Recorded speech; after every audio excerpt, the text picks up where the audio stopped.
اما بعد فاعوذ باللہ من الشیطان الرجیم بسم اللہ الرحمن الرحیم۔ ناظرین، جیسا کہ آپ اس بات کو جانتے ہیں کہ چند دن بعد ہماری زندگی میں ایک بار پھر رمضان آ رہا ہے۔ ناظرین، اللہ کا یہ بہت ہی کرم ہے، ہمارے اوپر فضل ہے کہ اللہ رب العزت نے ہمیں ایک بار پھر رمضان کے روزے رکھنے کا موقع عطا کیا ہے، اور اس نعمت پہ ہم اللہ خالق و مالک کا جتنا بھی شکر ادا کریں وہ کم ہے۔ ناظرین، اس برکتوں والے مہینے کی بہت زیادہ فضیلت ہے، بہت ہی درجہ ہے، اس مہینے کا بہت ہی مقام ہے۔ صحیح بخاری کے اندر حدیث ہے، پیارے آقا جناب محمد صلی اللہ علیہ وآلہ وسلم نے فرمایا کہ جب رمضان آتا ہے تو اللہ خالق و مالک اس مہینے کے اندر، ماہ رمضان کے اندر، جنت کے تمام دروازے کھول دیتے ہیں۔ دیکھیں ناظرین، کتنی برکت والا یہ مہینہ کہ جنت کے تمام دروازے کھول دیے جاتے ہیں اس مہینے کے اندر۔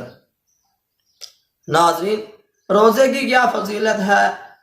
صحیح بخاری کے اندر حدیث ہے، سیدنا ابو ہریرہ رضی اللہ تعالیٰ عنہ اس حدیث کے راوی ہیں، فرماتے ہیں کہ پیارے آقا جناب محمد صلی اللہ علیہ وآلہ وسلم نے فرمایا، روزہ اللہ کے عذاب کے لیے ڈال ہے، یعنی اللہ کے عذاب کو محفوظ رکھتا ہے، اللہ کے عذاب سے بندے کو محفوظ رکھتا ہے۔ اور روزہ دار کو یہ چاہیے کہ وہ روزے کے اندر غلط باتیں نہ کرے، فحش باتیں نہ کرے، جھوٹ نہ بولے، کسی کو گالی نہ دے، غیبت نہ کرے، یعنی جو ہمیں ہمارا دین جس چیز سے منع کرتا ہے ایسی باتیں نہ کرے، اپنی زبان کو اللہ کے ذکر کے ساتھ تر رکھے۔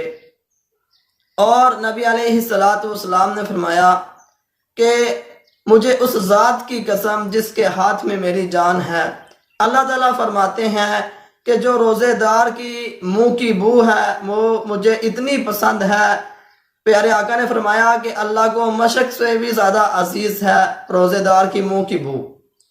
دیکھیں ناظرین، جب بندہ روزہ رکھتا ہے اور صبح سے لے کے شام تک بھوکا رہتا ہے تو اس کے معدے سے، اس کے منہ سے ہلکی پھلکی سی بو آتی ہے، وہ اللہ کے ہاں مشک سے بھی زیادہ عزیز ہے۔ اور پھر فرمایا کہ روزے دار کو یہ چاہیے کہ جب کوئی اس سے لڑائی کرے یا اسے کوئی گالی دے تو اسے یہ چاہیے کہ 2 مرتبہ یہ کلمات کہے، انی صائمن، انی صائمن، کہ میں روزے دار ہوں، میں روزے دار ہوں۔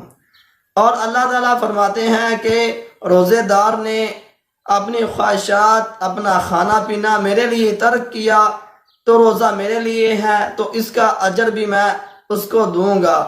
اور فرمایا کہ ہر نیکی کا اجر 10 گنا ہے، اور روزہ میرے لیے ہے لیکن میں اس کا ثواب اس کو اس کی سوچ سے بڑھ کے عطا کروں گا۔ دیکھیں ناظرین، کتنی فضیلت ہے روزے کی کہ اللہ خالق و مالک کہتے ہیں کہ میں انسان کی سوچ سے بڑھ کے اس کو اس کے روزے کا اجر عطا کروں گا۔ دیکھیں ناظرین، کتنی رحمت والا یہ مہینہ، یہ روزے رکھنا ہمارے لیے کتنا فائدہ مند ہے۔ اور ایک حدیث کے اندر آتا ہے کہ پیارے آقا جناب محمد صلی اللہ علیہ وآلہ وسلم نے فرمایا کہ جب ماہ رمضان آتا ہے تو اللہ تعالیٰ جنت کے تمام دروازے کھول دیتا ہے اور جہنم کے تمام دروازے بند کر دیتا ہے، اور جو شیطان ہے، شیاطین ہیں، ان کو موٹی اور مضبوط زنجیروں کے ساتھ جکڑ دیا جاتا ہے۔ دیکھیں ناظرین، اللہ رب العزت نے اس مہینے کے اندر ہمارے لیے کتنے فائدے رکھے، شیطان کو بھی بند کر دیا، جہنم کے دروازے بھی بند کر دیے اور جنت کے دروازے تمام کھول دیے۔ کن کے لیے؟ ہمارے لیے۔ ناظرین، یہ موقع ہمیں شاید آگے آئندہ زندگی میں ملے، ابھی جو ہمیں موقع مل رہا ہے اس کے اندر ہمیں چاہیے کہ ہم ایسے عمل کریں کہ اپنے خالق و مالک کو راضی کر لیں، اور اس مہینے کے اندر اپنی رحمت، اللہ کی رحمتیں سمیٹ لیں اور اس کا پورا اجر پا لیں۔ میرے محترم بھائیو، ہمیں چاہیے کہ ہمیں ابھی تیاری شروع کر دینی چاہیے، اپنے آپ کو فٹ کر لیں، روزے رکھنے کے لیے، اور تمام کے تمام روزے انشاءاللہ ہم نے رکھنے ہیں، یہ آج سے نیت کر لیں۔ دیکھیں ناظرین، یہ موقع نصیب والوں کو ملتا ہے۔ دیکھیں ناظرین، یہ بہت ہی فضیلتوں والا، برکتوں والا مہینہ ہے۔ ہمیں اس مہینے کے اندر زیادہ سے زیادہ عبادت کرنی ہے اور اپنے اللہ کو راضی کرنا ہے، اور تمام کے تمام روزے رکھنے ہیں۔ انشاءاللہ ہمیں ہمارے روزوں کا ثواب اللہ خالق و مالک بے شمار اور ہماری سوچ سے بھی زیادہ عطا کرے گا۔ اللہ تعالیٰ سے دعا ہے اللہ تعالیٰ ہمیں عمل کی توفیق دے۔